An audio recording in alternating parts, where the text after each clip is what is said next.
नमस्कार दोस्तों, welcome to my channel.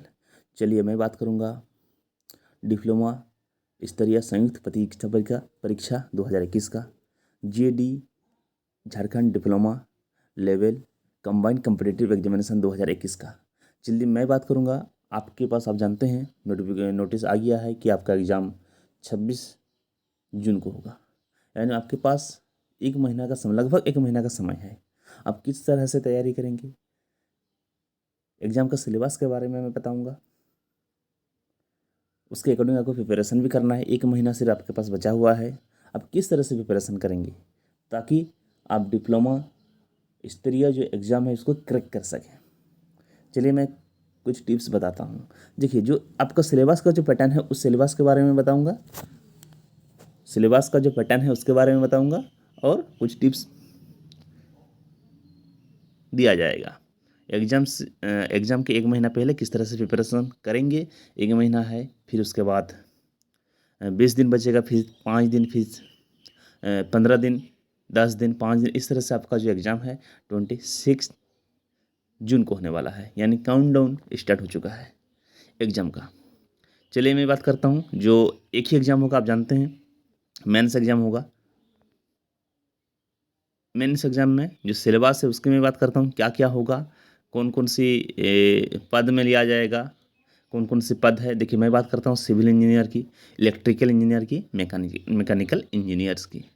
Civil engineer में क्या क्या है, सिलेबस के बारे में बात करता हूँ। देखिए आपका जो बिल्डिंग मटेरियल, जो सिविल इंजीनियर का पार्ट ए है उसकी मैं बात करता हूँ। Building materials, estimating, cost, valuation, surveying, soil mechanics, hydraulics, irrigation engineer, transportation engineer and environmental engineering. Structural engineering किस तरह का होता है, सिविल इंजीनियर का ही पार्ट है।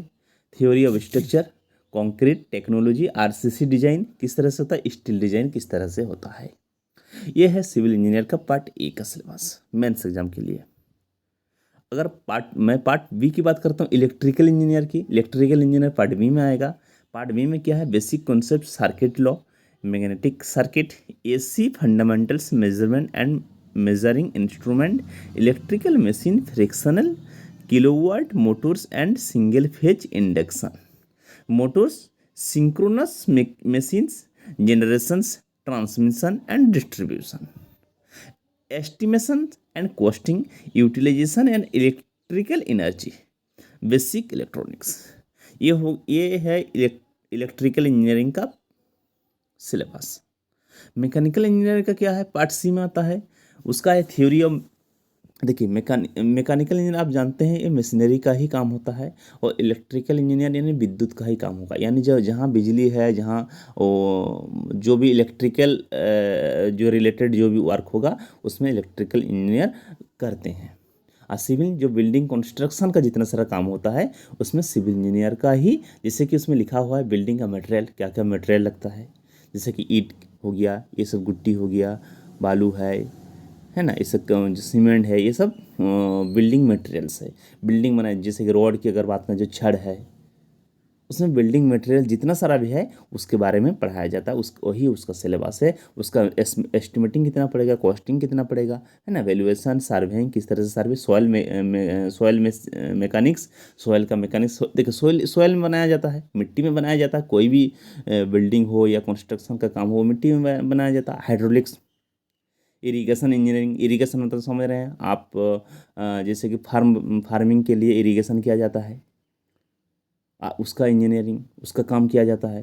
ट्रांसपोर्टेशन इंजीनियरिंग, इन्वायरमेंटल इंजीनियरिंग, है ना। अगर इलेक्ट्रिकल की बात करूं तो इलेक्ट्रिकल के बारे में भी आप जानते होंगे, एसी फंडामेंटल क्या है, alternating current, measurement and measuring instrument, उसका इंस्ट्रूमेंट, इलेक्ट्रिकल मशीन, जितना सारा इलेक्ट्रिकल मशीन होता है उसके बारे में, फ्रिक्शनल, किलोवाट मोटर्स होता है ना, किलोवाट मोटर्स होता है, सिंगल फेज इंडक्शन है, double phase induction, triple phase induction होता है, मोटर्स है, सिंक्रोनस मशीन्स, जेनरेशंस, ट्रांसमिशन होता है, इलेक्ट्रिक ट्रांसमिट होता है और डिस्ट्रीब्यूट किया जाता है। एस्टिमेटेड कॉस्टिंग, यूटिलाइजेशन किस तरह से यूटिलाइजेशन होगा इलेक्ट्रिकल एनर्जी का, बेसिक इलेक्ट्रॉनिक्स जो है है ना। अगर मैकेनिकल की मैं बात करूँ, उसमें मशीनरी का काम होता है।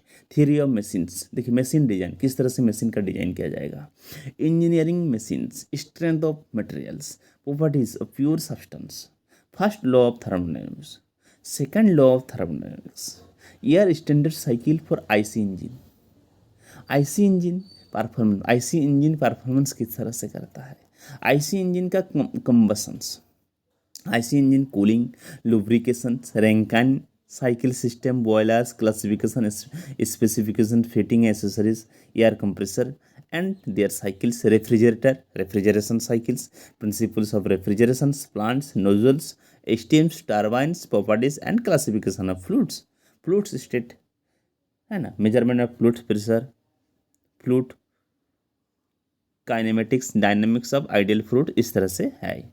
अगर मैं क्लासिफिकेशन ऑफ स्टील्स, है ना, सामान्य ज्ञान की बात कर लेता हूँ। सामान्य ज्ञान, इसमें प्रश्नों का उद्देश्य अभ्यर्थी के आसपास वातावरण जो होगा, समसामयिक विषय, वैज्ञानिक प्रगति, राष्ट्रीय अंतर्राष्ट्रीय। देखो सामान्य ज्ञान जो होता है वो आपका रीजनिंग रहेगा, उसमें करंट अफेयर्स रहेगा, भूगोल जैसे कि हिस्ट्री है, जियोग्राफी है, पॉलिटी है, इस तरह की। भारत का इतिहास, संस्कृति, भूगोल, पर्यावरण, आर्थिक परिदृश्य जो इकोनॉमिक्स होगा उसके ऊपर, झारखंड के सभ्यता के, झारखंड के बारे में आपको पढ़ना होगा, झारखंड का हिस्ट्री क्या है, जियोग्राफी, जो करंट अफेयर्स, खेल, व्यक्तित्व, नागरिक उपलब्धिता, पुरस्कार जो राष्ट्रीय अंतर्राष्ट्रीय लेवल पर जो मिलता है उसके बारे में। सामान्य विज्ञान रहेगा, सामान्य गणित रहेगा में, जैसे कि जो जनरल साइंस है वो रहेगा जीके में। सामान्य गणित, एप्टीट्यूड रहेगा, मानसिक क्षमता जांच, है ना, रीजनिंग रहेगा, कंप्यूटर का कुछ क्वेश्चन रहेगा। ठीक है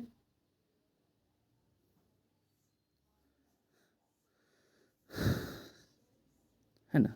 पत्र टू की अगर मैं बात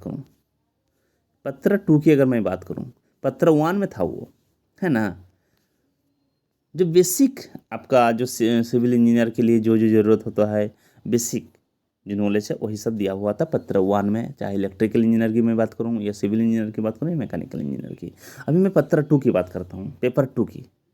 उसमें है सिविल इंजीनियरिंग। सिविल इंजीनियरिंग जो सब्जेक्ट है, सब्जेक्ट उसका जो एग्जाम का होगा, उसका सिलेबस का बिल्डिंग मटेरियल्स, जैसे कि मैं पहले बताया था, एस्टिमेटिंग, कॉस्टिंग एंड वैल्यूएशंस, है ना, और सर्वेइंग। मोटी मैं आपको बता देता हूँ क्लियर कट कि आपको जो भी सिलेबस दिया हुआ है वो आपको पढ़ना पड़ेगा, बहुत ही इंपॉर्टेंट है, सारे के सारे इंपॉर्टेंट है, कहीं से भी क्वेश्चन आ सकता है। ऐसे नहीं कि हम फ्लूइड मैकेनिक्स को छोड़ देंगे, यानी मशीनरी पार्ट को मैं पढ़ूंगा, प्रोडक्शन इंजीनियरिंग को पढ़ूंगा, इसको मैं छोड़ देता, इसको लेफ्ट कर देता हूँ। ऐसे भी नहीं करना है। आपका जो सिलेबस है, सिलेबस जितना सिलेबस दिया हुआ है, सारे के सारे सिलेबस से क्वेश्चन आएंगे।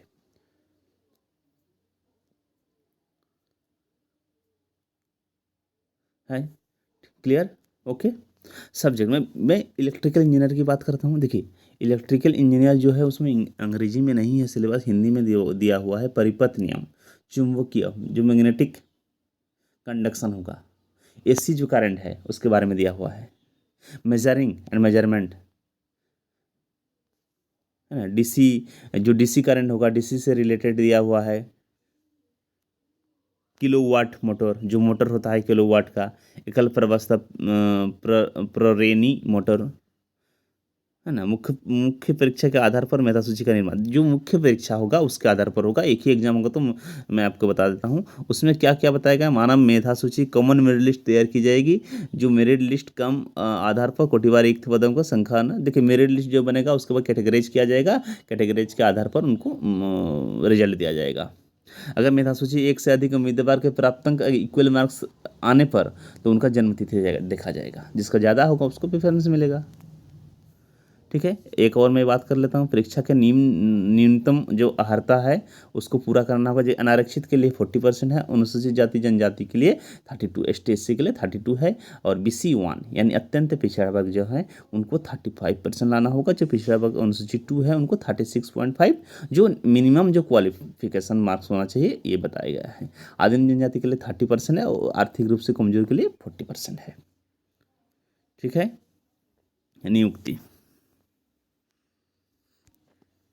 चलिए बहुत कम समय बचा हुआ, सिर्फ 1 महीना। आप लोग प्रिपरेशन करते रहिए, सामान्य ज्ञान का प्रिपरेशन करते रहिए, जीके की तैयारी करें। करंट अफेयर्स की अगर मैं बात करूं उसका, ये है अभियांत्रिक सिविल इंजीनियरिंग, ठीक है। मुख्य परीक्षा होगा ये इस तरह का है, सामान्य ज्ञान का है, सामान्य अभियांत्रिक का है। सामान्य अभियांत्रिक सबको पढ़ना होगा, लेकिन जो सब्जेक्ट है, जिसका जो सब्जेक्ट है उसी का पढ़ना होगा। जैसे सिविल इंजीनियरिंग का है तो सब्जेक्ट सिविल इंजीनियरिंग का पढ़ना होगा। जो मैकेनिकल इंजीनियरिंग का है, मैकेनिकल इंजीनियरिंग का जो सिलेबस दिया हुआ है उसको पढ़ना होगा। और जो इलेक्ट्रिकल इंजीनियरिंग का जो सिलेबस है उसको पढ़ना होगा। जो जो सब्जेक्ट में आप एग्जाम, जिस जिस सब्जेक्ट में आप एग्जाम देना चाहते हैं, जिसमें आप बीटेक की जो डिप्लोमा किए हैं, इलेक्ट्रिकल इंजीनियरिंग को लेकर किए हैं या मैकेनिकल इंजीनियरिंग को लेकर किए हैं या जो सिविल इंजीनियरिंग को लेकर किए हैं। लेकिन आपको कुल मिलाकर अगर मैं बता दूं कि आपको टोटल आपको पढ़ना होगा। जो भी सिलेबस दिया हुआ है उसको छूटना नहीं चाहिए, तब आप क्रैक कर सकते हैं। अब एमसीक्यू बेस्ड होगा क्वेश्चंस।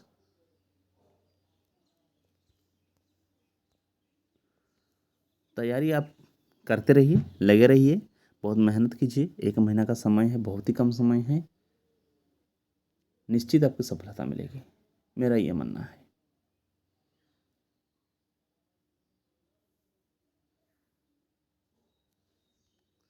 धन्यवाद।